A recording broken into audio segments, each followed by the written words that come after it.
Olá, está no ar o TV Câmara Entrevista. No programa de hoje, vamos falar sobre a saúde da mulher.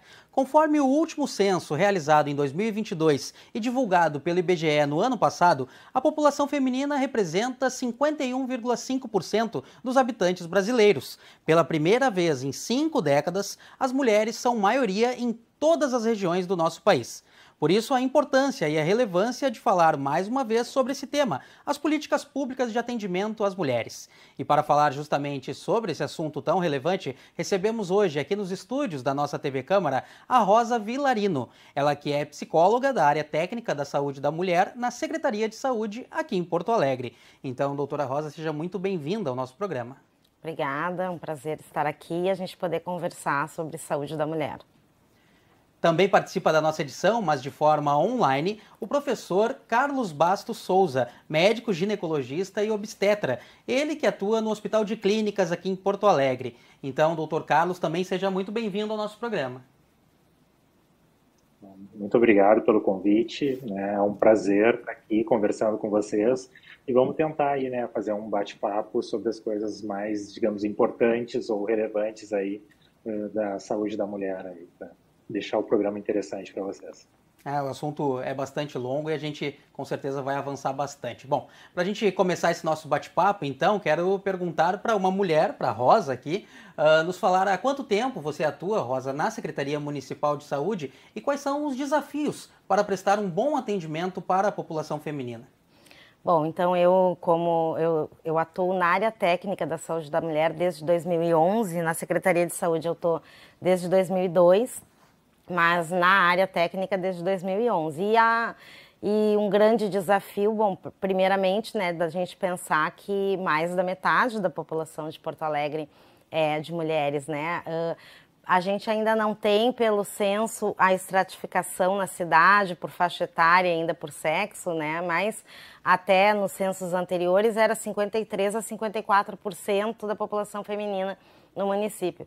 Cerca de 70% usuárias do SUS, pelo que a gente vem observando, pelo que a gente vê nos atendimentos, também pela ANS, até a ANS fala num número menor, em torno de 60%. Mas pelo que a gente vê nos atendimentos, a gente identifica que em torno de 70% da população feminina utiliza o SUS. Então, o grande desafio é a gente poder dar um atendimento de qualidade, né? Tanto nível de atenção primária, que é isso, assim como funciona o SUS. Então, a mulher poder buscar uma unidade de saúde, ter ali um seu atendimento, um bom acolhimento, um atendimento adequado e um bom diagnóstico, para que, a partir dali, ela tenha o tratamento, os atendimentos ali na unidade ou nos serviços especializados, que é assim como funciona o SUS. Então, ali ela chega na unidade, ela vai ter uma demanda, aquela demanda pode ser atendida ali ou não, ou ela precise de um encaminhamento, por exemplo, para um serviço especializado lá no Hospital de Clínicas ou em qualquer outro, dependendo daquela situação que ela apresenta. E aí a gente tem, então, toda uma rede dentro do município de saúde constituída dessa forma.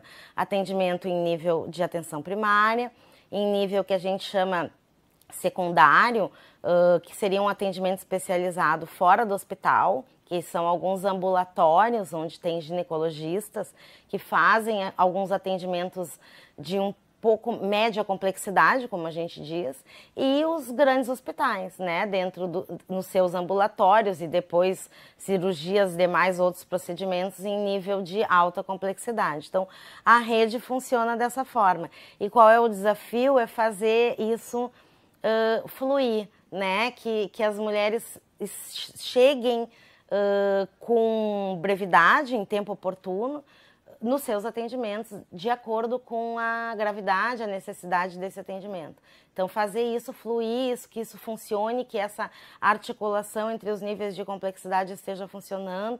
E aí a gente tem, na saúde da mulher, tem muitos fluxos, muitos sistemas já bem organizados e sedimentados, né? Isso é bem interessante, porque isso vem também desde o nível federal, assim, já há bastante tempo. É uma política já, de maneira geral, bem constituída. com processos bem organizados. Mas é claro que a gente tem alguns gargalos, sim, e a gente tem alguns entraves pontuais que a gente sempre precisa olhar para eles e, a partir daí, poder pensar alternativas para fazer o fluxo andar melhor e as pessoas terem seus atendimentos. Acho que esse mais ou menos é o panorama, né, do que se faz dentro da área técnica e do objetivo de trabalhar com a população feminina.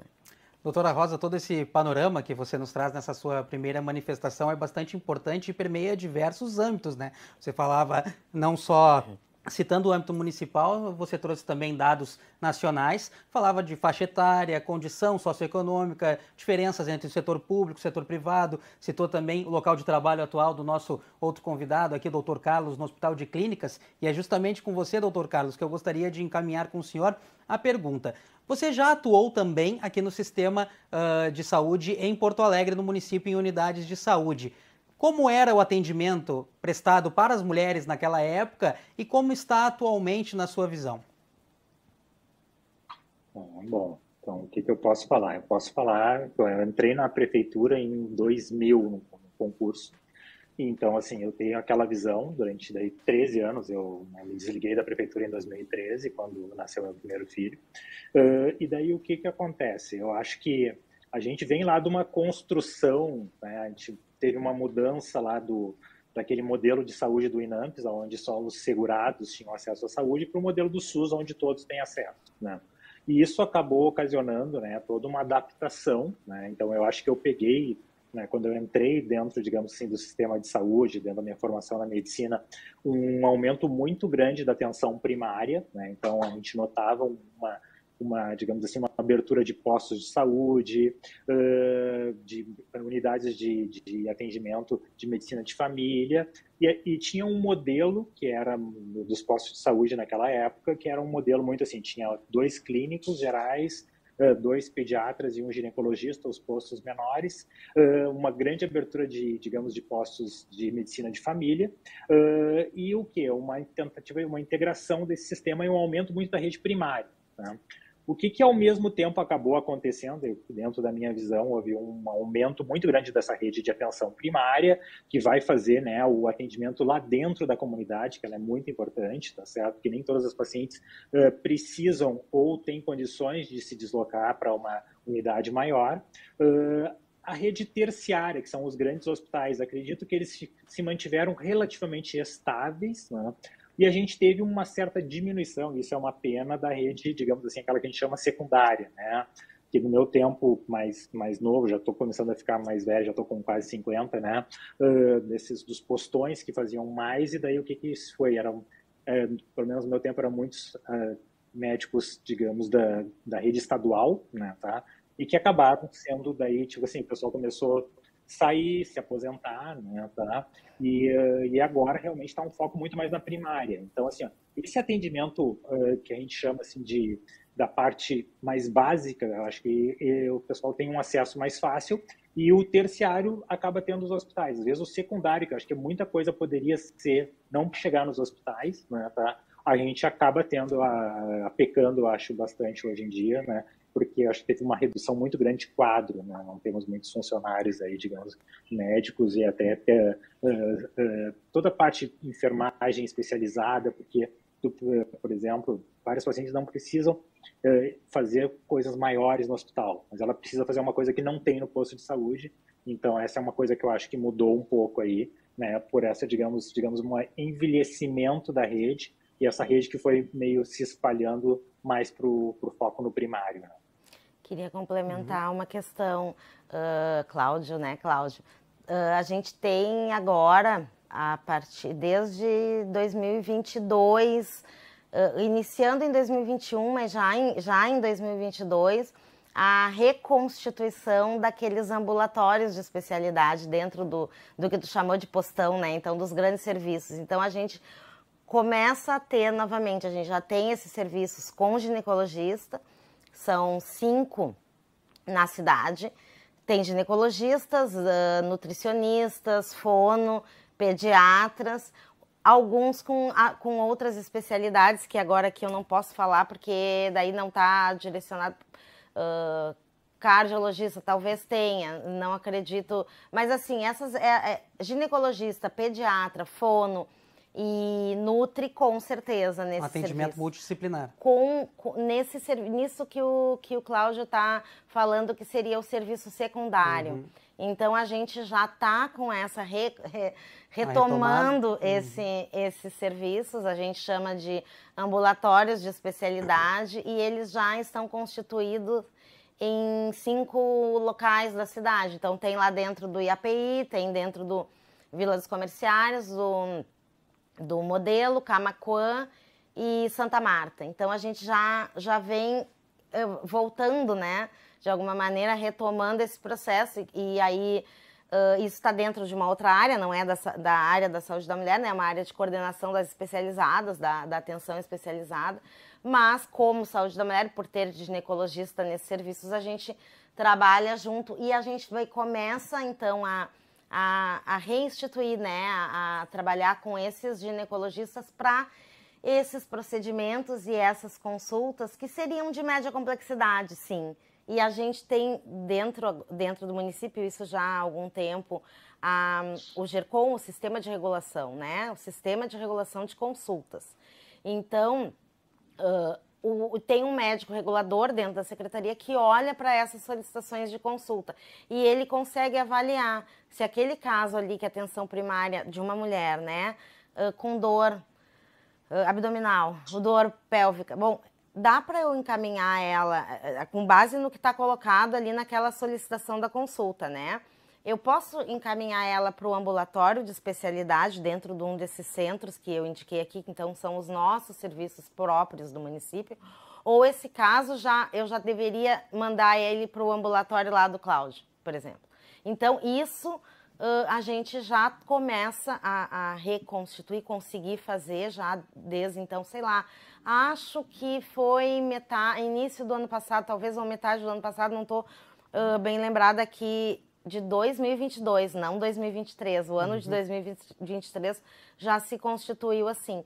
Nessa perspectiva, então, de poder olhar e colocar, então, essa mulher num atendimento média complexidade, que ali no centro de especialidade não precisa encher, não precisa lotar o serviço lá da alta, que vai, e sim, para lá, uma situação mais grave, que precisa de um outro tipo de atendimento, com um profissional especialista naquela determinada área, com a possibilidade de fazer um exame de diagnóstico mais elaborado, que a gente não vai ter lá no ambulatório de especialidades. Então, o sistema de regulação do município funciona dessa maneira também, e a gente vem também ajustando ele nessa perspectiva de colocar aquela determinada situação, aquela mulher no serviço que vai melhor atender ela e que não seja realmente, né, aquele serviço que tem alta complexidade e ela não está precisando naquele momento porque era para coletar CP,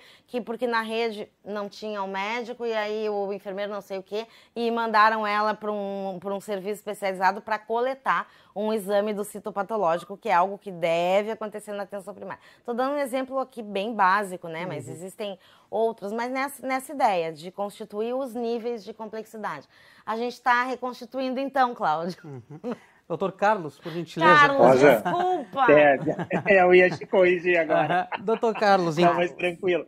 Deixa eu avançar então, justamente relacionando essa última fala da doutora Rosa, trazendo essa retomada do serviço de média complexidade aqui no município, né? Já ampliando, claro, a partir da retomada, relacionando com a questão que a doutora Rosa também trouxe logo no início do programa, que trata aí de quase 70% dos atendimentos serem pelo SUS das mulheres, né? Então também traz uma questão socioeconômica envolvida sobre isso, aliado a essa retomada dos atendimentos de média complexidade, dessa busca por atendimentos da saúde da mulher. Como é que o senhor enxerga a importância da descentralização dos atendimentos, de fazer chegar esse atendimento às mulheres mais necessitadas? Não, acho que isso é essencial, né? A primeira coisa, assim, acho que o SUS foi um baita avanço, né? Mas, obviamente, com um sistema tão grande e tão complexo que é a saúde, e esse problema da saúde ele não é só a nível, digamos assim, ou local ou regional, ele é mundial, né? A gente tem um aumento, uma elevação de custo na saúde, a gente tem um aumento de complexidade, os tratamentos são mais caros, a gente tem cada vez um avanço de tecnologia, então, assim, ó, é um desafio para o SUS ele conseguir fazer tudo aquilo que ele se propõe, né? Então, primeiro a gente tem que defender o SUS, né, ao máximo possível. Acho que o SUS em Porto Alegre funciona muito bem. A descentralização, eu acho que ela é essencial, porque isso não é um problema só de Porto Alegre, como eu disse. Assim, ó. Então, por exemplo, não tem por que uma paciente vir, por exemplo, lá de, sei lá, Santo Ângelo, viajar até Porto Alegre para fazer coisas de média complexidade, tá? E isso acontece com uma certa frequência. Então, nós poderíamos ter um hospital menor em Santa Maria ou em Juí que conseguisse fazer essas coisas. Eu acho que o problema maior até do SUS é conseguir, nesses locais, tá? Tu conseguir ter, talvez, não o médico só de médico de família, mas algum grau de especialista, tá? Mas eu digo porque, por experiência própria, assim, né? Eu sempre digo, né, para os alunos lá no hospital, a paciente que já está chegando no hospital, ela já foi selecionada, então é uma paciente que já está direcionada, e é aquela paciente que, muitas vezes, olha, gente, é a paciente que conseguiu, né, dinheiro para passagem para vir para o hospital, tá? Porque tem paciente que não vem, né? Então, isso são coisas que a gente, dentro desse, digamos, desse nosso mundo tão complexo, tá? Com tantas dificuldades aí, a gente é um desafio de conseguir enfrentar todo esse conjunto de coisas, né? Mas é extremamente importante essa descentralização, essas atividades educativas, a gente, ao mesmo tempo também, por exemplo, educar a rede, né? Então, por exemplo, com certeza, eu que já estou há 10 anos fora da rede, ou mesmo quando eu já estava, meu conhecimento da rede era diferente. Então, para a gente conhecer tudo, conhecer todas as formas de encaminhamento, como chegar, então todas essas coisas são muito importantes para tornar o sistema mais eficiente. Doutor Carlos, você, assim como a doutora Rosa, utilizam bastante a expressão construção e rede, né? Porque tudo é justamente isso, né? Uma construção de uma rede ampla de atendimento e acolhimento. Voltando aos direitos das mulheres, não só a saúde da mulher, doutora Rosa, a gente sabe que na década de 80 houve o início de um avanço sobre políticas públicas voltadas à saúde da mulher, mas somente lá em 2004 foi criado um planejamento específico a nível federal sobre a política de atendimento à saúde da mulher. Como é que você relaciona também o direito, o acesso ao direito das mulheres como um todo no Brasil, como empecilho ao atendimento na saúde da mulher? Bom, direito é informação, né? As pessoas precisam saber dos seus direitos e buscar os atendimentos de acordo com a sua necessidade e seu direito. A gente sabe, né, que muitas pessoas na comunidade, na sociedade, até em Porto Alegre também, que não sabem que elas podem buscar um serviço de saúde para ter um atendimento público, né, e gratuito. Muitas não sabem. E isso é bastante sério. Então, direito à saúde é um direito universal. Quando o SUS foi instituído, ele é universal para mulher, para homem, para qualquer pessoa. Mas no caso da mulher, então, ela tem direito a buscar o serviço, ela tem direito de ter um diagnóstico, de ter um atendimento, de ter ali uma hipótese diagnóstica para aquele problema dela e aquilo poder ser de alguma maneira comprovado ou descartado por exames, bom, sei lá. E tem exames de rotina que ela deve fazer, por exemplo, mamografia. Então, até eu tenho uma questão que acontece muito lá na Secretaria da Saúde, tem um telefone ali, um ramal da área técnica da saúde da mulher, e acho que, né, algumas situações acaba chegando um telefonema, uma ligação para lá, uma mulher querendo marcar uma mamografia e perguntando quanto que custa para ela marcar a mamografia. Quero te dizer que hoje isso ainda acontece. Ligando para um canal da prefeitura e liga perguntando para quanto lá, custa. querendo agendar a mamografia, dizendo que ela precisa fazer uma mamografia. Como que ela faz? E quanto que ela paga? E aí eu tenho que explicar, a gente explica ali naquele, não, tu pode ir numa unidade de saúde, tu vai fazer uma consulta na unidade, a solicitação da mamografia, ela pode ser feita diretamente com o enfermeiro no momento que ela chega na unidade e é agendado pela própria unidade de saúde e ela é avisada o dia do exame. E ela vai lá na clínica fazer o exame, ela não vai pagar nada. Então, né, as pessoas ainda têm essa... isso não é é bem atual. Eu recebi ligações já esse ano das pessoas pedindo para marcar uma mamografia. Então, falta informação ainda para as pessoas. Algumas pessoas, talvez, e aí eu acho, devo isso também a algumas situações assim de muitas pessoas que perderam seus empregos nos quais elas tinham um plano de saúde e têm que passar a usar o SUS sem antes ter utilizado, então elas não têm conhecimento. Eu acho que muitas das situações é por isso, porque isso vem acontecendo de uma forma... Eu recebi mais de um questionamento sobre isso, quanto que era e se ela podia marcar ali, quanto que é. Então é isso, direito, né? Direito dela ter o acesso à saúde universal e ter o seu, né, as suas queixas bem acolhidas e bem atendidas na rede. E mais do que isso, ela no SUS, né, no momento que a gente fala de atenção primária, que trabalha também promoção de saúde, e a gente busca trabalhar isso muito com os profissionais das unidades de saúde, que é olhar para aquela mulher que chega ali com uma queixa específica, que ela chega porque ela está com dor de garganta, porque ela, né, e buscar fazer um atendimento mais amplo naquela consulta. Por exemplo, ela está em idade fértil, ela faz uso de algum método contraceptivo? Não. Ela quer engravidar? Não quer? Se não quer, por que não usa? Que método que usa? Sei lá. E outras várias questões, né? Pedir outros exames de rotina. Então, muitas vezes a unidade, a usuária chega no serviço e ali ela deve ser acolhida de uma forma mais ampla, em todos os aspectos. Oferecer para ela exames de rotina. Ela tem 30 anos e ela, então, pode coletar um citopatológico, com 25 já pode, mas assim, eu tô, né, colocando aqui hipoteticamente de uma mulher que chega numa unidade de saúde com 30 anos, que está com dor de garganta, vai fazer com ela, ou a ideia é que essa consulta sirva para ampliar, né, outros aspectos da vida dessa mulher, questionando coisas sobre a vida dela e buscando ajudar ela em outras questões que ela nem sabe. Então, assim, faz o exame do citopatológico, oferece para ela fazer o exame do citopatológico, questiona método contraceptivo, que às vezes as pessoas... Ela não quer engravidar, mas ela não está fazendo nada para isso. Ou ela está fazendo, mas pode fazer melhor se ela não quer engravidar. Então, o serviço de saúde pode e deve fazer essa abordagem mais ampla. E isso a gente tem trabalhado muito com as unidades, que façam essa abordagem mais ampla da mulher em todos os seus aspectos, independente da queixa que ela está indo ali, né, que leva ela a uma consulta. Doutor Carlos, dentro dessa tentativa, então, de acolher a mulher da melhor forma, entender o contexto que levou ela a buscar um atendimento, é necessário observar o comportamento e entender por que ela buscou esse atendimento, não só tratar apenas um sintoma pontual e específico?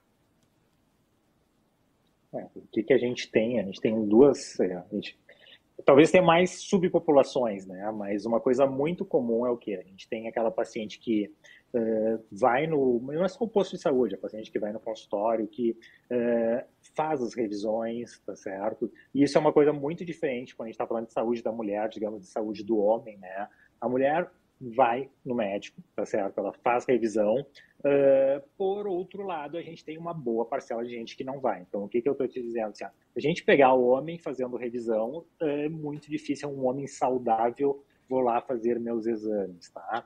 Depois que começa um aumento de idade, essas coisas todas, tu até vai ter uma população um pouco maior. Mas a mulher não, né? E tanto é que muitas vezes o ginecologista é digamos, o médico de família, tá certo? Tá? Porque ele vai lá, vai pegar uma paciente saudável e vai fazer exames de revisão, como o exame preventivo, vai fazer a mamografia, ecografia mamária, às vezes uma ecografia pélvica transvaginal, exames de revisão mesmo numa paciente que não tem sintomas. Tá? Então isso, nós temos as pacientes utilizando e consumindo, digamos, o sistema de uma maneira, digamos, bem adequada e bem normal, isso dentro da rotina da mulher. Por outro lado, nós temos um grande problema que é, por exemplo, assim, nós vamos lá fazer uma campanha para aumentar o alcance do preventivo de colo de útero, tá? Para diminuir, para fazer um maior alcance e redução de câncer de colo de útero. E o que a gente faz? Quando eu faço uma propaganda, quando eu faço uma campanha, muitas vezes eu só consigo trazer o quê? Aquela paciente que já consulta, ela vai vir antes, e não aquela paciente que não consulta. Então, acho que um grande desafio, né, do sistema é trazer aquela paciente que não vem normalmente, né? Tá? Qual é a nossa forma, qual é a nossa campanha, qual é o nosso jeito de chegar nessa paciente, tá? Então, acho que acho que talvez seja um dos grandes desafios que a gente vai ter aí, né, na realidade, nesses anos, né? E a gente tem essas pacientes que realmente, como eu disse mais uma vez, elas que já fazem uma revisão, e isso a mulher faz muito mais do que o homem, como eu disse, né? Mas a gente tem aí, daqui a pouco, por exemplo, eu não tenho os últimos dados, mas, por exemplo, as campanhas de prevenção de colo de útero, daqui a pouco elas conseguem alcançar 30%, 40% das mulheres. A gente tem 60% das mulheres que acabam não coletando. Então, esse eu acho que é um grande desafio. E, doutor, sobre a relação com a faixa etária, como é que você enxerga a diferença nos atendimentos e acolhimento para as mulheres nas diferentes faixas etárias? O que a gente tem, assim, né? A gente tem aquela coisa assim, a gente tem um olhar, primeiro assim, vamos botar assim, a gente usa um termo que é o menacne, que é enquanto a mulher está menstruando, que é o quê? Digamos, os órgãos reprodutivos estão com produção hormonal a pleno e com bastante funcionamento, que tu vai ter um tipo de paciente e tu vai ter os dois extremos. Aquela gineco-infanto-puberal é uma gineco mais específica, vai ser mais centrada muito mais em problema, né, que uma puberdade precoce, alguma coisa assim, e é um número mais reduzido. Tu tem a transição daí do menacne, que tu vai ter um período de orientação, e daí é muito importante duas coisas. Então, por exemplo, eu sou médico do Hospital de Clínicas, como eu disse inicialmente, e eu faço plantão obstétrico ainda, tá? Então, por exemplo, quando eu era lá residente, ao início, que a gente via, por exemplo, paciente chegando com muitas gestações, a gente via paciente com 8, com 10, isso hoje a gente já não vê. Então, a gente tem uma mudança né? A gente tem uma redução de taxa de natalidade, por exemplo, tá? Mas a gente ainda tem muita paciente com gestação muito precoce, né? A gestação na adolescência. Então, assim, isso acho que é uma coisa que a gente está fazendo políticas, está tentando atingir essa população, mas ainda a gente tem um número bem elevado de pacientes que têm, digamos assim, uma gestação na adolescência, e que é uma coisa com um risco e um contexto social todo particular, né? A gente tem depois, digamos assim, essa ginecologia de prevenção, que ela existe, tá? A gente tem aquela coisa que eu chamo de ginecologia de problema, aquela paciente com dor, com sangramento, que vai ter alguma patologia, tá? Que é um número menor. E a gente tem depois todo um cuidado da mulher lá no climatério pós-menopáusico, que também é importante, porque dentro desse ciclo de vida a gente vai mudando prevalência de doenças, tá? Quais são as doenças mais importantes, quais são o que eu tenho que ter mais atenção. Então, por exemplo, o colo de útero, eu vou ter uma atenção mais precoce lá, de 25 a 50 anos, como uma política, por exemplo, pública. Depois eu posso deixar um pouquinho e investir mais em mama e, por exemplo, o câncer de corpo de útero, que por incrível que pareça, o colo de útero é de um jeito e o corpo do útero, né, parte lá de dentro do útero é diferente. Então, a gente tem essas nuances, né, relacionadas aí com a evolução da idade e esse ciclo vital da mulher. E você, doutora Rosa, como é que enxerga esse atendimento, acolhimento nas diferentes faixas etárias, mas pontuando sobre essa questão que o doutor Carlos traz da gravidez precoce na adolescência, como é que é a conversa, o acolhimento que as adolescentes recebem na unidade de saúde aqui em Porto Alegre? Tá, com relação às adolescentes, a gente tinha uma taxa de gravidez na adolescência em torno de 15% lá por 2015, 16, mais ou menos, e esse número ao longo desses últimos anos ele vem baixando consideravelmente. Hoje em Porto Alegre a gente tem em torno de 9 a 8% nessa taxa de gestação na adolescência.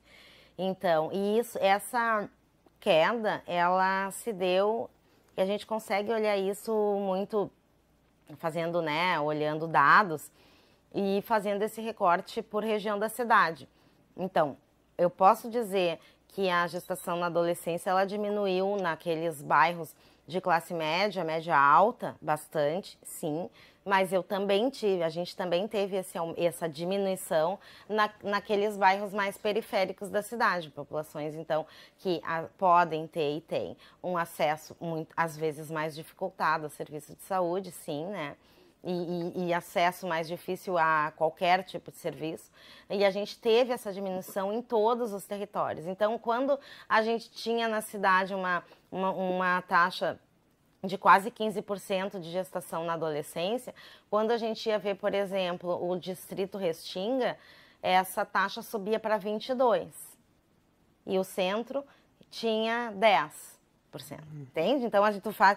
Agora, a cidade está com 8%. Então, no centro eu tenho 6, 7, 5. E lá na Restinga eu tenho 10, 12. Então, quer dizer, diminuiu. Claro, né? E assim... Então, é fundamental a unidade de saúde estar aberta, né, para receber as adolescentes nos atendimentos. E, inclusive, tem nota técnica da Secretaria, inclusive é da Secretaria Estadual, e que a Secretaria Estadual do município, então, manteve, abarcou e divulga que a adolescente, ela pode ir na unidade de saúde sem um responsável e buscar o seu atendimento, e ela deve ter esse atendimento, né? Claro que tem algumas questões que precisam ser levadas em conta nessa questão, se ela tem condições de entendimento, né? Um nível de entendimento cognitivo ok para ela ter esse atendimento. Ela quer ir na unidade, ela pode ir e deve, para buscar, inclusive, atendimento de contracepção.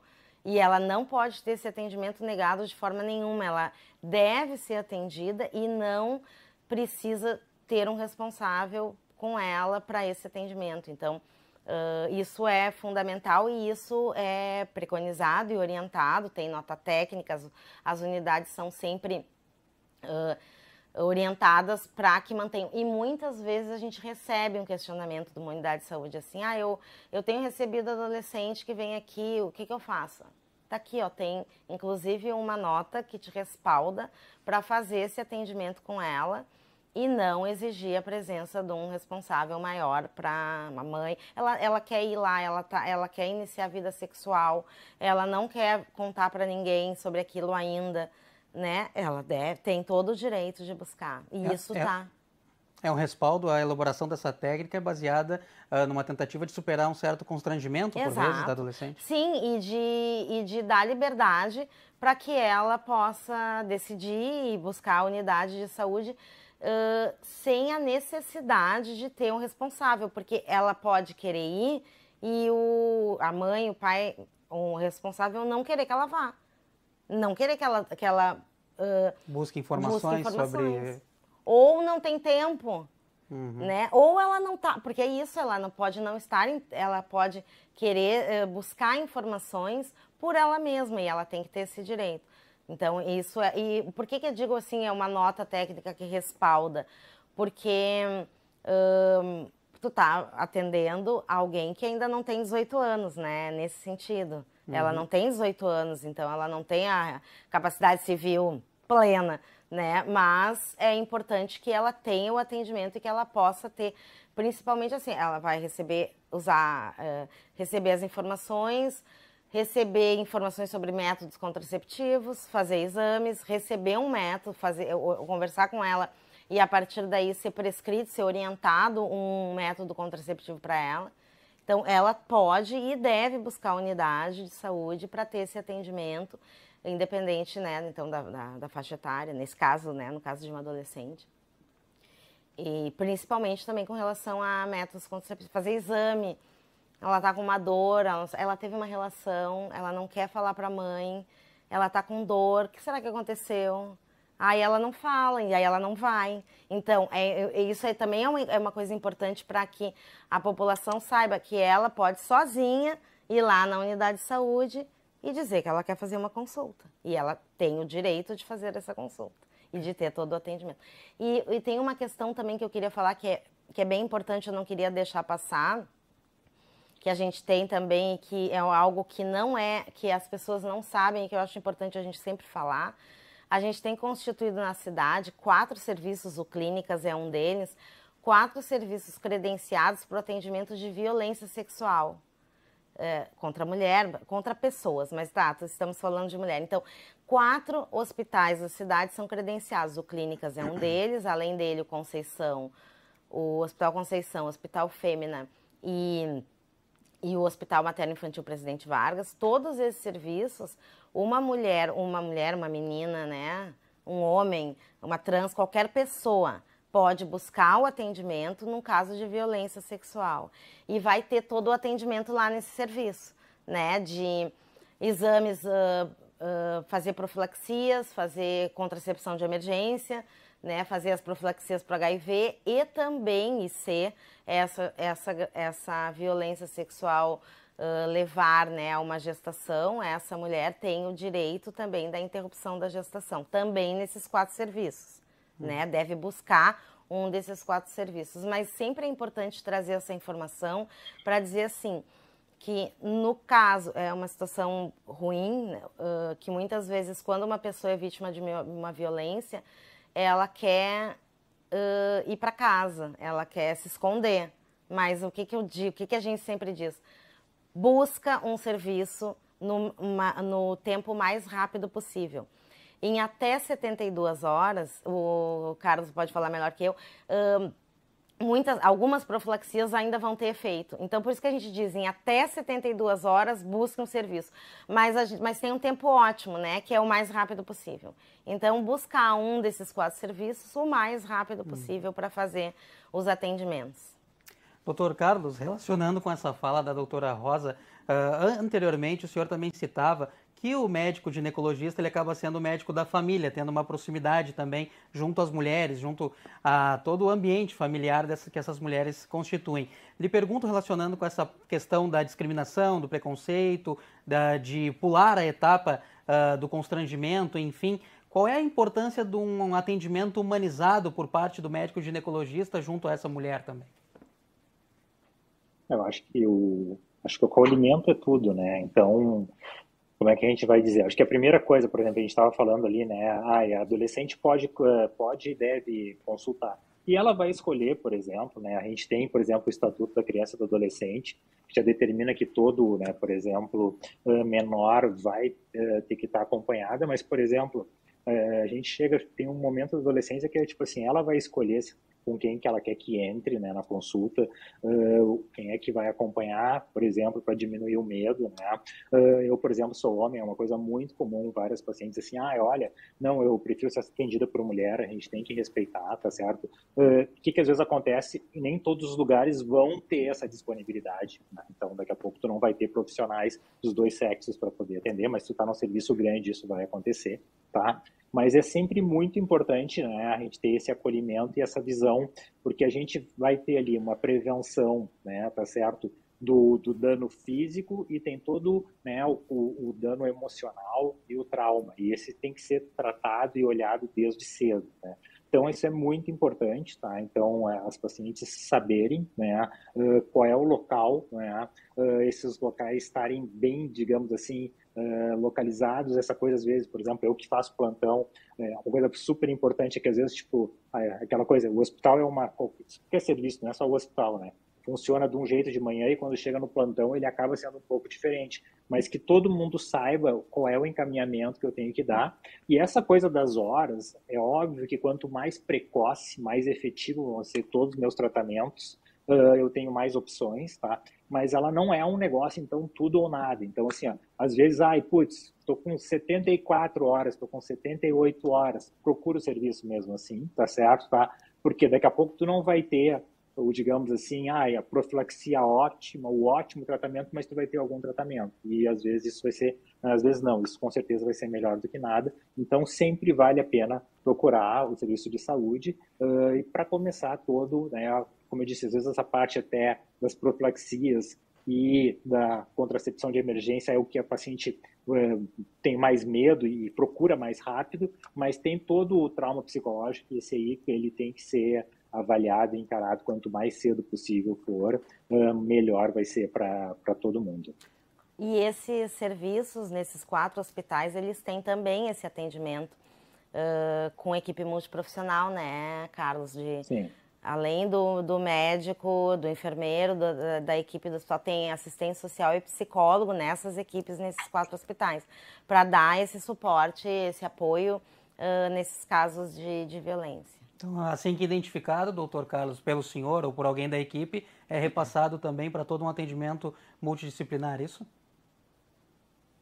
Isso, tem uma equipe específica, né, tá certo, tá, que trata essas pacientes. Então, essa paciente vai ser acolhida por alguém que já está acostumado, que já tem experiência, que já sabe, tipo assim, por exemplo, qual é os exames que tem que pedir certinho, qual é o papel que tem que preencher, o que tem que prescrever. Então, tudo para facilitar esse processo, né? E essa importância, como diz mais uma vez assim, né, isso, quando a gente tem isso pelo SUS, a gente vai ter, por exemplo, se tu tiver isso, um problema, daqui a pouco tu não vai, se tu procurar um hospital privado, mesmo que tu tenha convênio, tu vai ter um atendimento muito mais fragmentado, porque ele não consegue estar organizado para isso, tá? Então são coisas que realmente, né, aí o Sistema Único de Saúde, mais uma vez, mostra todo o seu valor.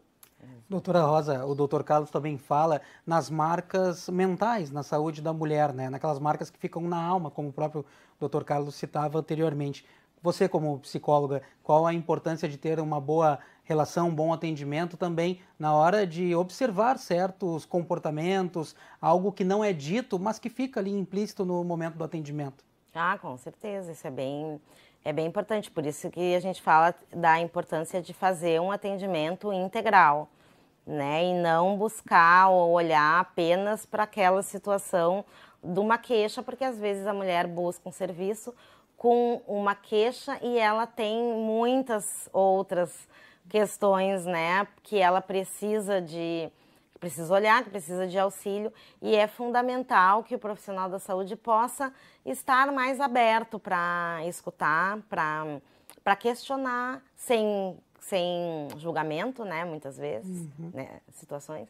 Muitas vezes as mulheres têm receio de procurar um atendimento também com esse medo, né? Com medo de ser julgada. Então, é fundamental que na saúde, de uma maneira geral, aí não só o atendimento psicológico, é aquele atendimento especializado, né? Que a mulher vai ter numa situação assim, por exemplo, quando ela chegou lá no serviço, no caso de violência sexual, ou se ela tem alguma demanda em saúde mental e que isso vai ser avaliado lá na atenção primária, ela vai ser encaminhada para um serviço específico para fazer atendimento em saúde mental, de psicologia ou também psiquiatria junto. Bom, essa é outra coisa, mas fora isso, no serviço, na atenção primária, é isso que eu até estava falando antes, né? A importância do olhar integral para a mulher e de buscar ampliar esse olhar e entender para além daquilo que ela tá buscando naquele momento. Esse conceito de integralidade ele é tão correto, né, e tão colocado em prática que ele é sempre posto como palavra oficial nos nomes oficiais das políticas públicas, saúde, integral de atenção à saúde da mulher. Né? Exatamente. Agora, doutor Carlos, a gente falava bastante durante o programa aqui sobre tratamento, a importância de fazer exames de rotina como mecanismos de controle da saúde da mulher, da saúde de qualquer um, por óbvio. Lhe pergunto se para o senhor também a prevenção e as campanhas de orientação custam bem menos para o poder público e também para o setor privado, para a saúde em si, do que os tratamentos que vêm das doenças já identificadas. Não, com certeza, isso a gente não tem dúvida nenhuma e a gente tem que ir um pouco além, na realidade, né? Quando a gente está falando em prevenção, promoção de saúde, a gente tem, digamos, os 3 níveis, né? O nível primário de prevenção, o nível secundário e o nível terciário, tá? O que eu estou falando? Então, o primário, eu estou querendo que a paciente não tenha o fator de risco, tá? O secundário, eu estou pensando em diagnóstico precoce. E o terciário, eu estou pensando mais em reabilitação já. Então, eu vou colocar numa situação prática. Então, por exemplo, assim, olha, para câncer de pulmão, prevenção primária, não fumar, tá certo? Prevenção secundária, né? Tu fazer acompanhamento médico regular, né? A gente não acaba não tendo um diagnóstico precoce tão bom, então já falha um pouquinho já o secundário aqui. E terciário é aquele paciente que já teve diagnóstico que tu quer retornar com toda a função dele, tá? Então, o que eu falo muito? Se eu falo no consultório, na minha consulta, então assim, o brasileiro gosta de diagnóstico precoce. Ele gosta de fazer muito exame, né? Cultura americana do mundo novo, tá? Então, se eu tiver uma tomografia diferente lá, não sei o que a pessoa quer fazer. Mas, por exemplo, a pessoa fazer uma alimentação adequada, atividade física, tá certo? Dentro do nosso, por exemplo, estado, uma exposição adequada ao sol, daí eu vou fazer vitamina D, mas também vou evitar o risco de câncer de pele, por exemplo. Isso a pessoa sabe que tem que fazer e ela não faz. Então, a gente tem muita coisa que a gente pode prevenir com medidas relativamente tranquilas, mas que elas são, na realidade, digamos, muito relacionadas com o indivíduo, né? O indivíduo vai ter que ir lá, por exemplo, fazer atividade física, tá? Então, eu vou dar um exemplo que eu sempre dou para as minhas pacientes. Eu falo bem assim, olha, eu sou negro, tá? Tenho pai e mãe hipertensos, tá? Então é o seguinte, se eu ressomar outros fatores de risco, eu vou ter mais doença, tá certo? Então, em vez de eu ter uma hipertensão leve com pouco exame e pouco remédio, vou precisar de muita coisa, tá? Então a gente tem que focar com certeza em prevenção, tá? Em promoção de saúde e educação, e nessas coisas que, ainda mais para um país tão grande que nem o nosso, e como eu disse, com um custo de saúde cada vez maior e que é um desafio para todos os sistemas de saúde no mundo, tá? Então essa é uma coisa essencial. Doutor, dá para dizer então que os pacientes, de maneira geral, não querem fazer o básico, mas que dispensa certa movimentação, mas querem avançar e já fazer um exame super tecnológico e revolucionário? Eu vou dizer, não os pacientes, a gente também, né? Exato. Então, vou dar um exemplo. Se eu tiver uma dor no peito, eu vou querer quem? Eu quero um cardiologista do meu lado. Então, e dentro de um sistema, por exemplo, pega um sistema, esse nosso sistema que vem derivado do sistema inglês, canadense, né, australiano, que são os países, tu vai ver primeiro um médico generalista, depois tu vai ser encaminhado e assim vai, tá? Nós brasileiros não gostamos disso, tá? A gente quer mais, quanto mais exame, melhor. Só que isso vai ter um custo, tá? E às vezes aquela coisa assim, ó, tipo, tem vários pacientes que assim, às vezes tipo, assim, tu já tem essa resposta dentro de ti, né? Então, por exemplo, se eu quiser fazer prevenção de evento cardiovascular, cara, eu tenho que, né, diminuir sedentarismo, diminuir a obesidade, tá? Eu posso fazer exames, tá, né? Vou ter lá, né, fazer todo aquele colesterol, triglicerídeos, tá? Fazer eletro, fazer Holter, uma série de coisas, ecocardio, tá? Mas assim, ó, é melhor eu evitar isso do que eu fazer um diagnóstico cedo. Não que eu não tenha que fazer, tá? Mas então é isso, é aquela coisa assim, né? Às vezes é uma coisa mais simples, mas ela envolve mais o quê? Mais envolvimento, e isso sempre é mais difícil, né? Perfeito. Agora, doutora Rosa, para a gente encaminhar o encerramento do nosso programa, logo no início você falava de alguns gargalos que o poder público ainda tem aqui em Porto Alegre, Secretaria. Como sanar esses gargalos, se é que é possível, a curto e médio prazo, e também qual a sua projeção para a saúde da mulher no futuro, o que você acha que deve melhorar o planejamento da Secretaria? São alguns gargalos e eles têm vários fatores. A gente precisa rever em todos os pontos esses fatores. São algumas consultas que poderia ter num número um pouco maior, né? E a gente sabe também que muito disso tem a ver também com a saúde da população, e isso que o Carlos estava falando, quer dizer, no momento que a gente tem maior consciência e a possibilidade de fazer a prevenção primária, né, que é hábitos de vida mais saudável, né, e talvez a gente precise fazer menos exames mesmo, e vai precisar daqui a pouco de menos consultas e menos diagnóstico, né, mas por enquanto isso a gente não tem. Então esse seria talvez um futuro, né, maior conscientização, informação, a possibilidade das pessoas terem clareza, terem informação, terem lucidez até em escutar, em entender, porque às vezes a gente fala, mas as pessoas não entendem muito bem, né? É melhor ir lá fazer. Tá, eu prefiro ir lá fazer o exame para saber se está tudo bem. Mas quando a gente diz assim, não, mas fazer uma caminhada diária, não, isso não quero, eu quero fazer o exame. Então é importante isso, assim, quer dizer, o que a gente vislumbra como futuro ou como possibilidade é de maior condições da população de ter informação e de fato atuar pela sua saúde, né? Pela prevenção de doença, promoção de saúde, possibilidade de hábito de vida saudável, para ter menos necessidades de intervenções, né? De tratamentos. E claro, e quando eu falo, e na saúde, a gente sim, sempre qualificar os atendimentos, sempre, né? Qualificar cada vez mais a atenção primária para que dê um atendimento de qualidade ali, né? Para que muitos casos, muitas situações a mulher possa ser atendida ali e ter a resolução, né, da questão ali. E para aquelas situações que ela precisa ir para um serviço especializado, que tenha, né, para ela. Então, para aqueles que seria em torno de 15%, que é mais ou menos o que se diz, né? Que em torno de 15% das pessoas que chegam num serviço de saúde vão precisar ir para níveis, né, secundário ou terciário de atendimento. Mas é isso, que as pessoas possam ter informação e melhor qualidade de vida também, porque a saúde é tudo isso, né?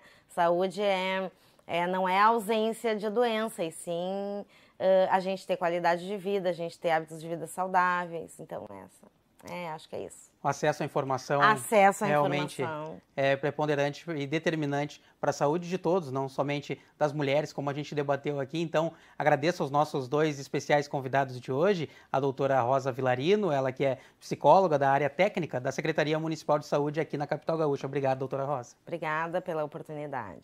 Então, também agradeço ao doutor Carlos, do Hospital de Clínicas, ele que é médico ginecologista e obstetra. Muito obrigado, doutor, pela participação hoje aqui. Agradeço o convite mais uma vez, foi um prazer aí conversar com vocês sobre a saúde da mulher. Então, o TV Câmara Entrevista de hoje fica por aqui. Para acompanhar mais detalhes da nossa programação, fique de olho nas nossas redes sociais. Acesse também o site da Câmara de Vereadores de Porto Alegre. A gente se encontra em uma próxima edição. Obrigado pela sua audiência e pela sua companhia. Até lá!